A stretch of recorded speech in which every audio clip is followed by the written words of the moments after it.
Bonjour à tous, bienvenue municipal 2014, bienvenue pour ce débat. C'est la 4e commune creusoise, 3085 habitants précisément au dernier recensement, connue pour sa célèbre tour Zizim, un des symboles du patrimoine de la région.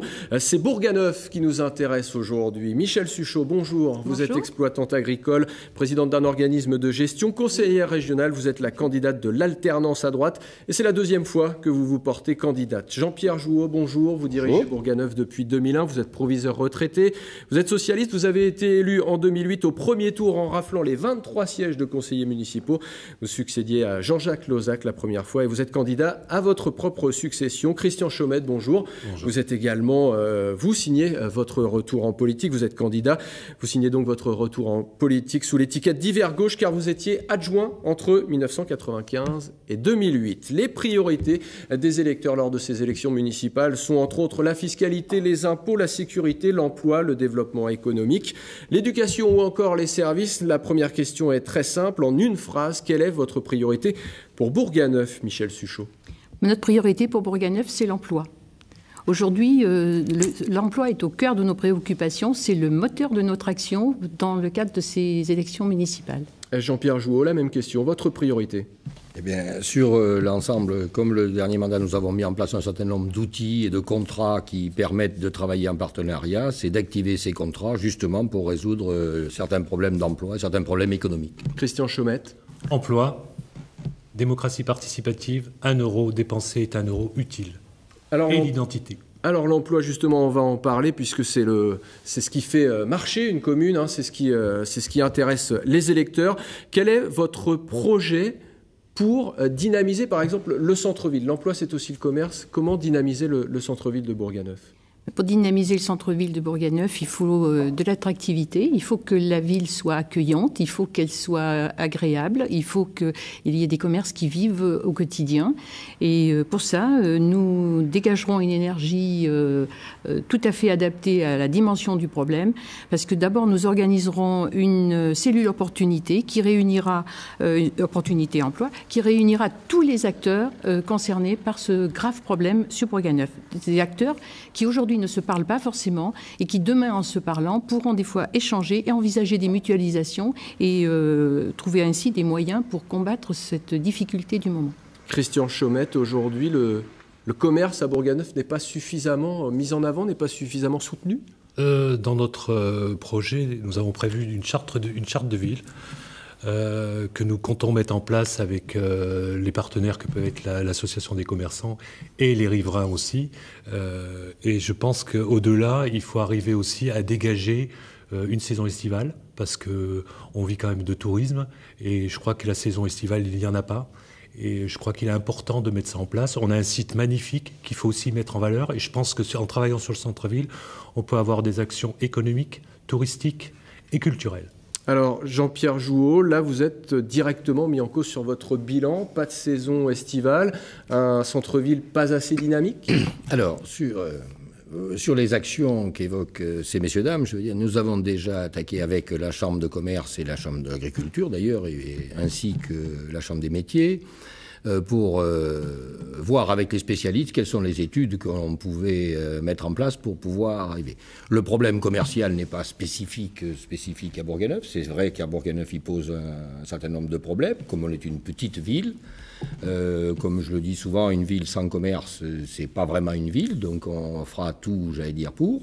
Cela veut dire qu'il faut créer les conditions de l'attractivité, ce que nous avons mis en place là, et maintenant il convient avec les différents partenaires, que ce soit le club des entrepreneurs, que ce soit l'union locale des commerçants, mais aussi une partie de la population, mettre en œuvre un certain nombre d'événements qui vont permettre d'attirer.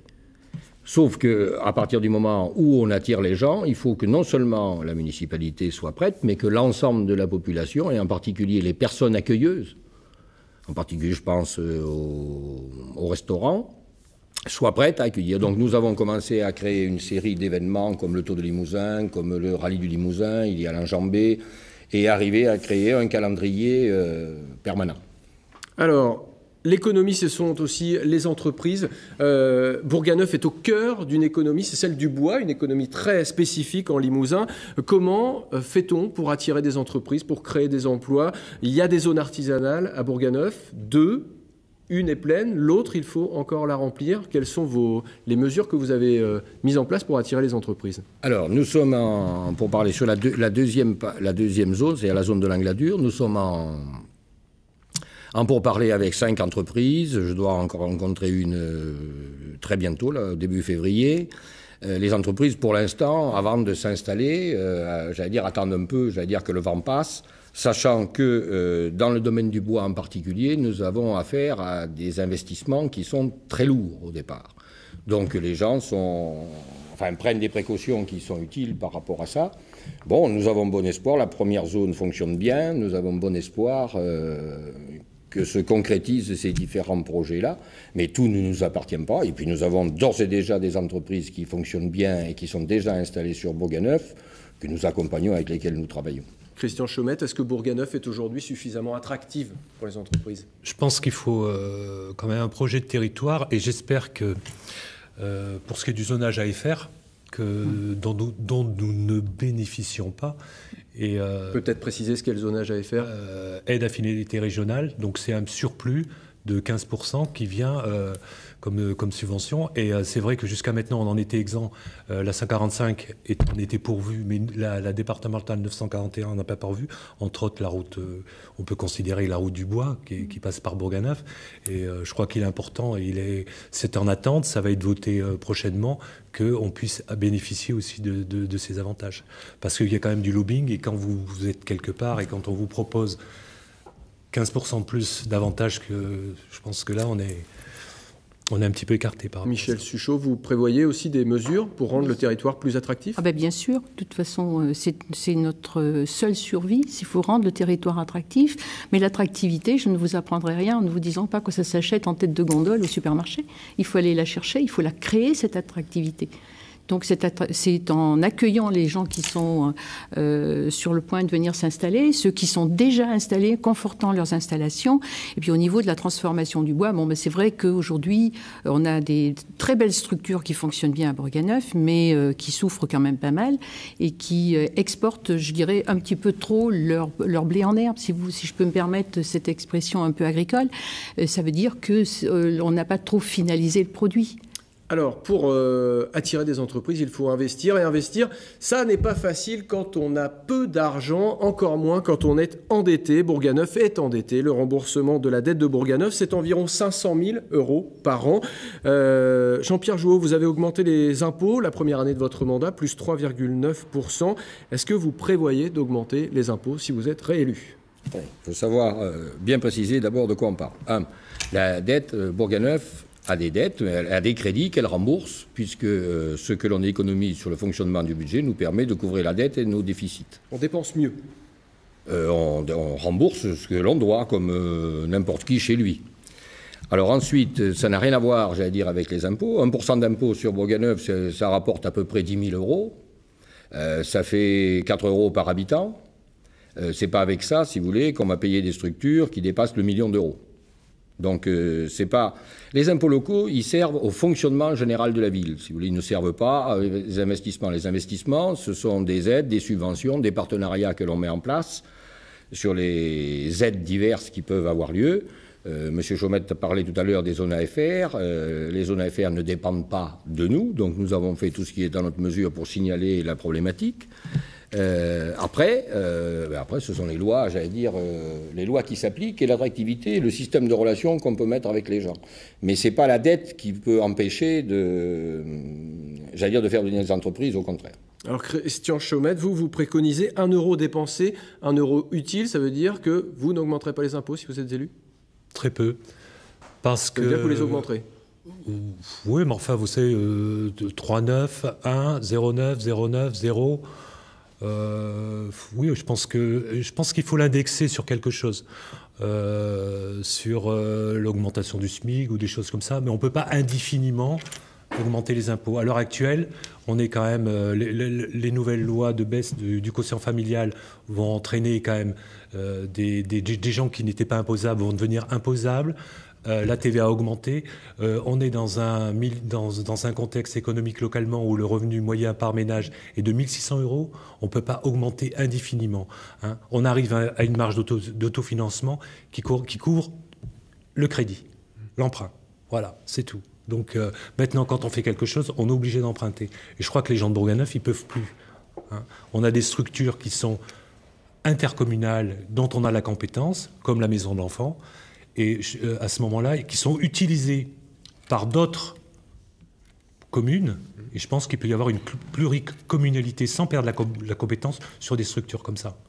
Michel Suchot, la question des impôts, elle est sensible dans une campagne électorale. Mais forcément, les électeurs vont vous poser la question. Je vous la pose. Est-ce que vous augmenterez les impôts ? Nous la posons tous les jours, évidemment. C'est une question qui, aujourd'hui, freine un petit peu certaines personnes de venir s'installer sur Bourganeuf. Et ça génère encore un autre problème. Quand on parle de baisse de la population, il y a beaucoup de gens qui hésitent à faire construire et à s'installer à Bourganeuf du fait de l'imposition élevée. Donc c'est vrai qu'en termes d'imposition, on est environ à 2,5 fois ce qui se passe en moyenne. C'est énorme.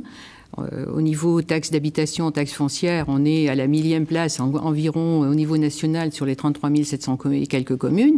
C'est un chiffre qui est quand même important et qui est révélateur d'une grande difficulté locale. Bon, je dirais Bourganeuf, on est en overdose de taxes, quoi. Donc on souffre de cette overdose de taxes sur Bourganeuf. Et donc, donc votre engagement, notre engagement, c'est le statu quo dans la mesure du possible, en dépensant mieux, en adaptant la dépense par rapport à la recette.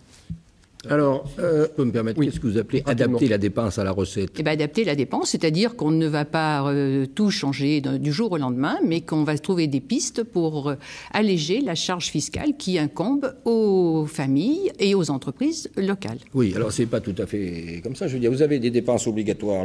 Dans un premier temps, avant d'attaquer, j'allais dire l'équilibre nécessaire à un budget, c'est la loi.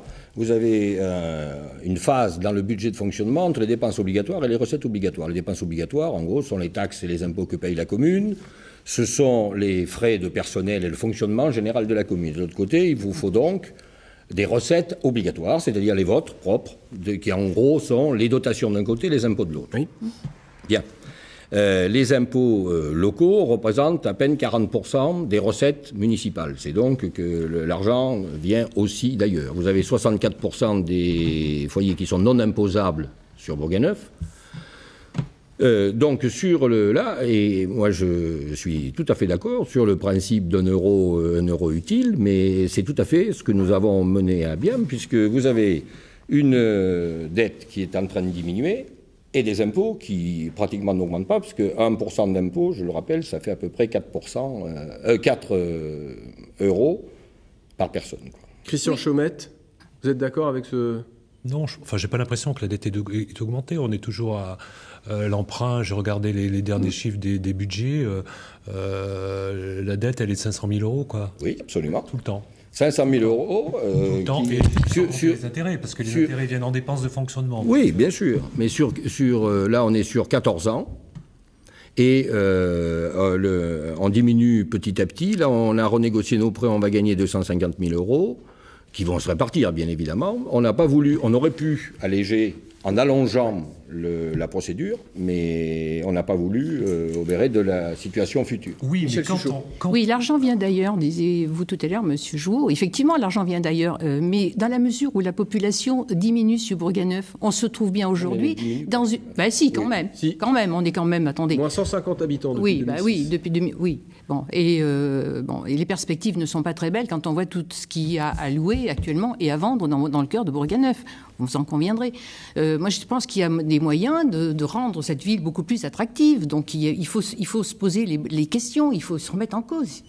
Et c'est notre intention d'apporter une voie différente. Si vous voulez, les outils que nous avons mis en place, justement, sont faits pour rendre la ville attractive. Il ne suffit pas de dire Bourganeuf on aime bien et Bourganeuf c'est beau pour que les gens viennent. On ne vous mettra pas forcément d'accord sur la question fiscale pendant ce débat. Il y a une question sur laquelle vous risquez d'être divisé aussi pendant la campagne. Christian Chaumette, vous voulez une régie municipale de l'eau. On va expliquer qu'aujourd'hui, c'est une délégation de service public à Bourganeuf qui est donnée à la SOR. Et alors pourquoi voulez-vous... C'est un sujet qui mérite réflexion, mais l'eau, c'est un bien public.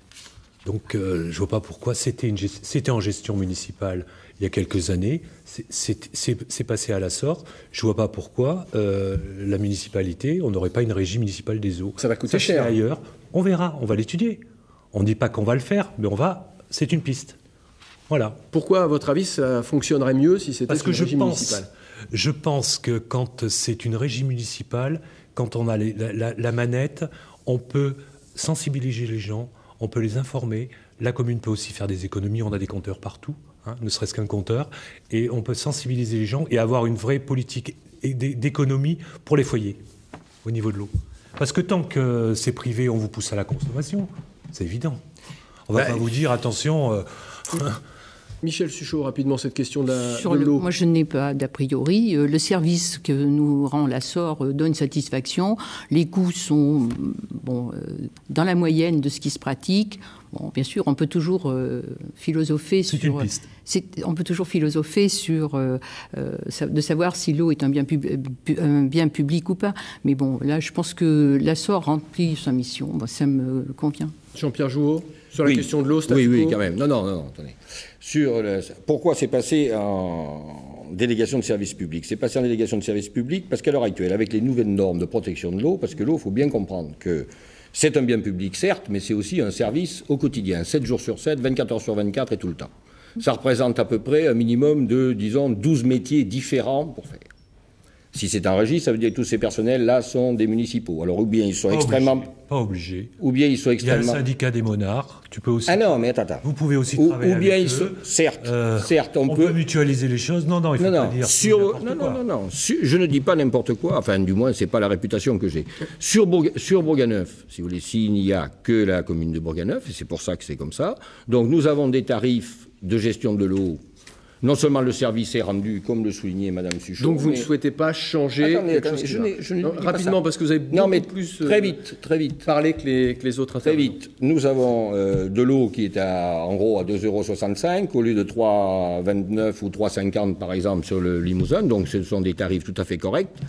La seule possibilité pour envisager effectivement une régie, ça serait que ce soit territorial, donc par exemple avec le syndicat des monarques, pour peu que nos collègues en soient d'accord. On n'a pas dit que ce n'était pas le cas, que ça ne serait pas le cas. Ah mais absolument, voilà. On n'a pas dit que ce n'était pas le cas, donc on est ouvert à toute possibilité, mais la difficulté présente, elle est celle que je viens de donner. D'accord. La question de l'eau sera donc au cœur de cette élection municipale. Rapidement, parce que ce débat touche à sa fin, je voulais vous poser la question de la sécurité. Nos concitoyens y sont très attachés.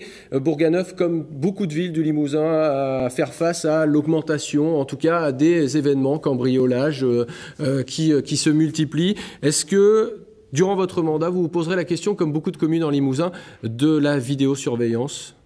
Non. La réponse de Christian Chaumette, c'est non. Madame Suchot. C'est une question que je ne me suis pas posée parce que je ne me suis pas sentie pour le moment en insécurité à Bourganeuf. C'est une ville comme toutes les villes de la région Limousin, les petites villes tranquilles, avec bien sûr quelques petits problèmes ici comme ailleurs. Moi, je pense que les problèmes sont davantage axés sur l'attractivité, sur la dynamique économique et commerciale, l'emploi, que la sécurité sur Bourganeuf. Jean-Pierre Jouot, la question de la vidéosurveillance en un mot. Alors, la question de la vidéosurveillance est une question à la mode. Moi, je ne m'interdis rien, si vous voulez, mais pour l'instant, je suis d'accord avec Mme Suchot, nous n'avons pas de problème majeur. Nous avons quelques problèmes de cambriolage de gens qui sont de passage et qui, filmés ou pas, ne servent après que les enquêteurs, mais n'assurent pas une sorte de prévention dans la sécurité. Nous avons mis en place un contrat local de sécurité et de prévention de la délinquance. Nous faisons partie des petites villes tranquilles. Moi, mes gosses se sont élevés à Bourganeuf, je veux dire, sans que ça me pose de problème de dangerosité. Donc pour l'instant, ce n'est pas à l'ordre du jour. Voilà. Après, si la nécessité se faisait sentir, il faut utiliser tous les outils modernes. Christian Chaumette, est-ce qu'en cas de second tour, est-ce que vous envisagez de fusionner? Nous sommes une liste de gauche, donc nous réagirons en liste de gauche. Cela veut dire? Vous verrez. Ça veut dire que rien n'est exclu? Oui, rien n'est exclu, bien sûr. Heureusement, on n'est pas non plus... Madame Suchot, est-ce que vous craignez une forte abstention à Bourganeuf? Je ne pense pas, parce que les gens me paraissent assez motivés. On me parle beaucoup des prochaines échéances municipales, donc j'espère que non. J'espère que les Bourgagnots auront un geste, une réaction citoyenne. C'est un territoire où c'est facile d'avoir l'étiquette à droite. Une étiquette à droite, vous savez, je revendique davantage de la bonne volonté pour Bourganeuf qu'une étiquette à droite. C'est une liste d'alternance, c'est pas une liste de droite. Moi, vous êtes conseillère régionale UMP. Je suis conseillère régionale UMP, mais moi, ça n'engage que moi, ça n'engage pas l'ensemble de mes colistiers, qui sont pas forcément des gens qui adhèrent à l'UMP. A priori, quelqu'un de gauche ne sera pas sur votre liste. Pardon ? Quelqu'un de gauche, a priori, ne serait pas sur votre liste. Pourquoi pas ? Si vous remontez les manches avec moi, ça ne me pose aucun problème. Ah non, mais que ça vous en pose pas à vous. Je le comprends. À lui, c'est tout. Et j'espère qu'à lui non plus. Parce que je crois qu'on a autre chose à faire qu'à se diviser à ce niveau-là. Tout à fait. La situation reste ouverte. Donc, merci à tous les trois d'avoir participé à ce débat. La date limite pour le dépôt des candidatures, on le rappelle, c'est le 6 mars 2014. D'ici là, d'autres listes, bien sûr, peuvent se présenter. Les élections municipales se dérouleront les 23 et 30 mars prochains et les électeurs se prononceront. Restez assis, restez assis. Retrouvez ce débat et d'autres sur notre site internet limousin.france3.fr. À bientôt.